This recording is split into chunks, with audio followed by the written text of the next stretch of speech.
ကိုယ့်ရဲ့အကျိုးစီးပွားကိုဆောင်ရွက်တာရဲ့သူများရဲ့အကျိုးစီးပွားကိုဆောင်ရွက်တာရဲ့ဘယ်ဟာကမြင့်မြတ်တယ်လဲပြောပါရဲရဲကိုကျိုးစီးပွားကိုဆောင်ရွက်တာရဲ့သူများရဲ့ကျိုးစီးပွားကိုဆောင်ရွက်တာရဲ့ဘယ်ဟာကမြင့်မြတ်တယ်လဲအဲ့လိုပဲဖြေလိုက်မယ်လို့ဘုံဘုံကနားလည်ထားတယ်နော်အဲ့တော့ဘုံဘုံအမြင်ကိုမပြောဘူးမြတ်စွာဘုရားရဲ့အမြင်ကိုပြောမယ်အင်္ဂုတ္တပါဠိတော်စတုကနိဗ္ဗာန်ထဲမှာမြတ်စွာဘုရားကအတ္တဟိတပရဟိတဆိုတဲ့စကားလုံးလေးနှလုံးသုံးပြီးတော့ဟောထားတဲ့ဒေသနာတစ်ပုဒ်ရှိတယ်အတ္တဟိတဆိုတာဘာလဲပရဟိတဆိုတာဘာလဲအဲ့ဒီအခြေခံအဓိပ္ပာယ်ကိုနားမလဲလို့ပရဟိတမြတ်တယ်လို့ပြောကြတာအဲ့ဒီအခြေခံအဓိပ္ပာယ်ကိုနားလည်ရင်အဲ့လိုပြောမှာမဟုတ်ဘူးအတ္တဟိတဆိုတာဘာတုံးလူရင်းပြောရင်နော်အတ္တဟိတဆိုတာကိုယ်တန်တမှာကိုယ်ကိုဒုက္ခပေးမဲ့အန္တရာယ်ပေးမဲ့လောဘဒေါသမောဟမဖြစ်အောင်နောက်ဆုံးချုပ်ငိမ့်သွားအောင်လုပ်တာကိုအတ္တဟိတလို့ခေါ်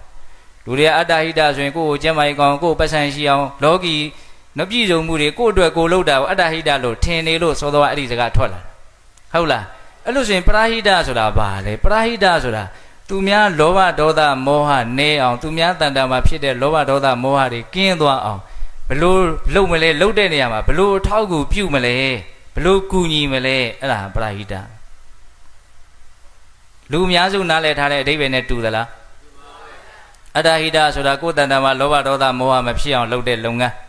ပရဟိတဆိုတာသူတို့ဘာရဲ့တန်တာမှာလောဘဒေါသမောဟမဖြစ်အောင်လုပ်ကိုင်ဆောင်ရွက်ပေးတဲ့လုပ်ငန်းနီလန်းမှန်မှန်ပြောပေးတာမျိုးတရားအထုတ်ဖြစ်အောင်နော်အထောက်အကူပြုတာမျိုးအဲ့တော့လူတွေကဘာလဲစားစရာဝတ်စရာနေစရာပေးတာကိုပရဟိတလို့ထင်နေတာလေအမှန်ကစားစရာဝတ်စရာနေစရာပေးတာသူ့မှာနာမည်သီးသန့်ရှိပြီးသားပဲအဲ့ဒါဘာတော့ဒါနဟုတ်တယ်ဒါနပဲလေဟုတ်လားပရဟိတဆိုတဲ့စကားလုံးဟာဒါနဆိုတဲ့စကားလုံးထက်များစွာနဲ့နဲ့ကျပြန့်တယ်ဟုတ်လားအဲ့တော့လူတွေကပရဟိတကိုနားလည်ပုံပြောနေအတ္တဟိတတောင်ကောင်းကောင်းနားမလဲဘူးဟုတ်လားအတ္တဟိတကိုကောင်းကောင်းနားလည်ခြင်းနဲ့ဆိုရင်ဘယ်လိုနားလည်ရမှာတော့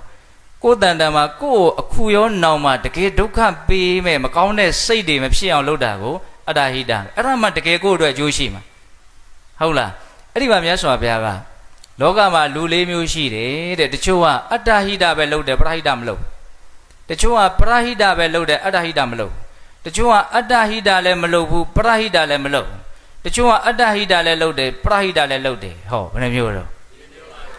အတ္တဟိတလည်းမလုပ်ဘူးပရဟိတလည်းမလုပ်ဘူးဆိုတဲ့လူဟာအယုတ်ဆုံးလူပဲတဲ့ဟုတ်လားဘာနဲ့တူလဲဆိုလို့ရှိရင်တရားတော့စမိဆရာရောက်သွားနော်ဘာနဲ့တူလဲဆိုလို့ရှိရင်တဲ့ဒီရွာနဲ့ဝေးတဲ့တောစပ်မှာလူတွေဘာတွေသေလို့မီးရှို့ပြီးဆိုရင်အဲ့ဒီလူတွေကိုဟိုဘက်ဒီဘက်ထိုးလှန်တဲ့ဝါးကိုတဇူဝါလို့ခေါ်တယ်တဇူဝါကဘာလို့မီးတွေလောင်းနေတာပေါ့အဖျားကမီးလောင်တဲ့လူတွေကောင်ထိုးတာဟုတ်လားအဲ့ဒါနဲ့အဲ့ဒီတဇူဝါကတခါပြန်လှန်ပြီးတော့ဟိုဘက်ထိုးတာတော့အဖျားနှစ်ဖက်မှာမီးကြီးတွေရှိအိုမဲတွေရှိအဲ့ဒါကိုတော့ရောက်လာတဲ့ကလေးတွေကနွားကြောင်ရင်ထင်းခွေရင်ပဲဖြစ်ဖြစ်ပေါ့လေအဲ့ဒီခလဲကောင်မှာမစင်အညီကြီးစွန့်ထားတယ်တဲ့ဘယ်နာလေးကကင်မလဲအဲ့ဒီတဇူဝါကိုဘယ်နာမှကင်လို့မရဘူးအဖျားနှစ်ဖက်ကဘာဖြစ်နေတော့အိုမဲတွေပေးနေအလေကောင်ကမစင်တွေလူးနေအဲ့ဒါအတ္တဟိတလည်းမလုပ်ဘူးပရဟိတလည်းမလုပ်ဘူးဆိုတော့အဲ့ဒီဝါနဲ့အတူတူပဲလို့မြတ်စွာဘုရားဟောစလာဝတ္တသုတ်တံမှာဟုတ်လားအဲ့ဒီမှာဘုန်းဘုန်းတို့ရှေ့ဆက်ပြီးတော့နားလေတရားရှိတာကအတ္တဟိတလုပ်တဲ့လူရဲ့အတ္တဟိတပဲလုပ်တယ်ပရဟိတမလုပ်ဘူးပရဟိတပဲလုပ်တယ်အတ္တဟိတမလုပ်ဘူးဆိုတဲ့လူနှစ်ယောက်ကိုရှင်တဲ့အခါမှာဘယ်သူကအထက်ကရှိတုံးဆိုတော့အတ္တဟိတပဲလုပ်တယ်ပရဟိတမလုပ်ဘူးဆိုတဲ့လူကအထက်ကဟုတ်လားပရဟိတပဲလုပ်တယ်အတ္တဟိတမလုပ်ဘူးဆိုတဲ့လူကအောက်ကသူ့ရဲ့အောက်မှာအတ္တလည်းမလုပ်ဘူးပရလည်းမလုပ်ဘူးဆိုတဲ့လူပဲရှိတော့တယ်အထက်ဆုံးမှာဘယ်သူရှိတုံးဆိုတော့အတ္တဟိတလည်းလုပ်တယ်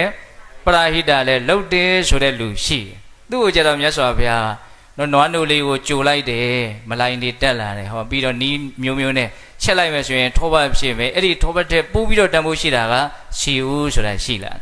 ဟုတ်လားနွားနိုးမှနိုးတန်းမှထောပတ်ကနေရှီဦးဖြစ်သွားတယ်လူရဲ့လူတန်ဖိုးအရှိဆုံးလူကအဲ့ဒီလူပဲသဘောပေါက်ရဲ့လားဘုံပြောတာ